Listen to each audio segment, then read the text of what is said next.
অনুরাগী ছোঁয়া ধারাবাহিকের আগামী পর্বে আমরা দেখতে পাবো শেষ পর্যন্ত দীপা অর্জুনের আশীর্বাদে দীপার হাতে আংটি পরালো অর্জুন নয় সূর্য।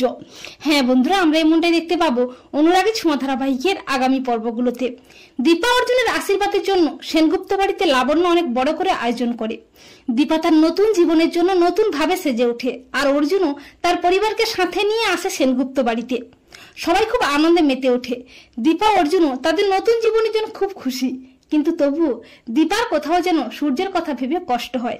কিন্তু তবুও দীপা তার অতীতের সব পিছুটান ছেড়ে অর্জুনের হাত ধরে নতুন ভাবে বাঁচতে চায়। এত আনন্দের মধ্যেও লাবণ্যের খুব কষ্ট হয় সূর্যের জন্য। লাবণ্যের মনে হয় আবারও যদি সূর্য দীপা একসাথে হতো কত না ভালো হতো। আসলে লাবণ্য মন থেকে কখনোই অর্জুনের সাথে দীপাকে মেনে নিতে পারছে না।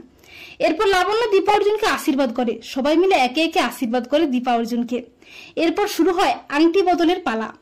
অর্জুন যখনই দীপার আঙুলে আংটিটা পরাবে করে, হঠাৎই অর্জুনের হাত থেকে আংটিটা পড়ে যায় মাটিতে। আর ঠিক তখনই আচমকা হাজির হয় সূর্য। সূর্যের পায়ের কাছে আংটিটা চলে যায়। সূর্যকে দেখে চমকে যায় সবাই, দীপা অবাক হয়ে যায়।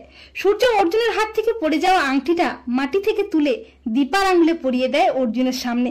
তা দেখে সবাই অবাক হয়ে যায়, কিন্তু লাবণ্য মনে মনে বেশ খুশি হয়ে যায়। আর সূর্য যখন দীপার আঙুলে আংটিটা পরিয়ে দিচ্ছে, তখন দীপা নীরব দৃষ্টিতে সূর্যের দিকে তাকিয়েই থাকে। তো বন্ধুরা, তোমরা এটাই চাও তো যে দীপার হাতে অর্জুন নয় সূর্যই আংটিটা পরাক?